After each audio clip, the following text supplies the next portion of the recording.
Hey, my friends, welcome to another episode of 4 Minutes on Friday. If you're watching this on the day it's released, this is the Friday after Easter.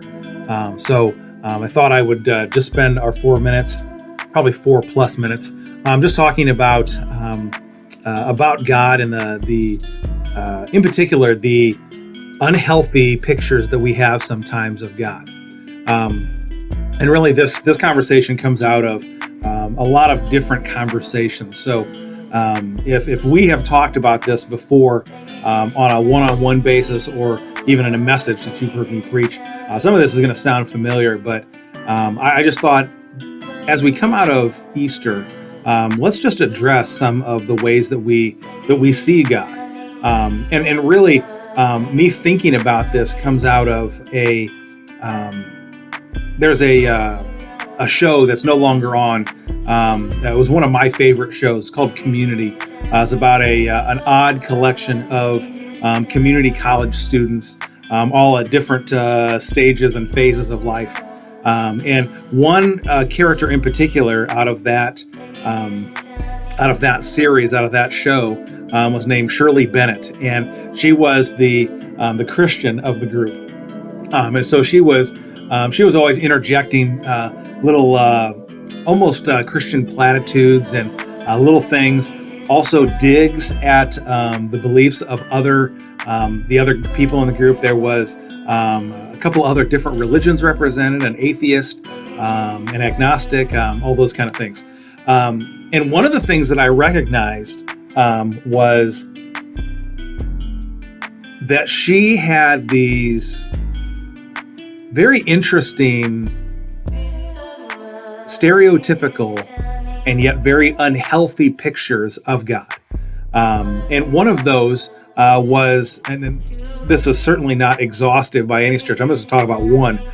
One of the pictures that she would kind of talk about and paint of God is one of a God of wrath, that God's going to get you, and that was just kind of, it was kind of one of the running gags of that of her character in that show, and it made me wonder, as I've spent all of my professional life in some capacity of professional ministry, doing student ministry for a long time, and now almost as long doing senior pastoral type ministry, and then also mixing in there things that I do with a homeless shelter that I help run here in our town, and having sat on different boards and committees and coaching and a lot of different avenues to meet and talk with people and get to know people. And sooner or later, as people get to know me as a pastor and understand me beyond something that I might be doing with their kids in coaching or sitting on a board or committee, their pictures of God leak out.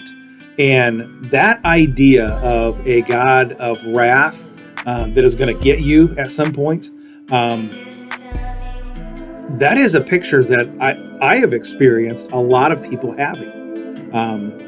So I guess without going into all kinds of detail and theology about the kind of God that he really is, because it's easy to pull a verse or pick a story and go, see, God of wrath.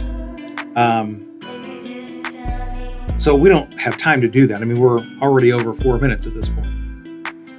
Here's what I would encourage you to do. If that is a picture that you have of God, and it is a dominant picture that you have of God, I would encourage you, challenge you, and maybe you're not a praying person, so this might be a stretch, but I would encourage you and challenge you to say to God, all right, God, if that's not who you are, show me. Change my mind. Put that out there before God. See, you don't have to be a longtime Christian. You don't have to be a pastor. You don't have to know all kinds of special words to say to talk to God. The Bible is very clear about God being closer than a brother. How would you talk to your brother, your sister, if you have that kind of intimate, close relationship? So if that's a picture that you have of God today, I would encourage you just to say, all right, God, I don't know if this is the right picture of you. Kind of think it is, but I'm willing to be wrong. Maybe that's a bigger deal than actually talking to God. But challenge God to change your mind in that and how you see him. Okay, we're out of time. I hope these short little conversations have been helpful for you. Look forward to talking with you next week.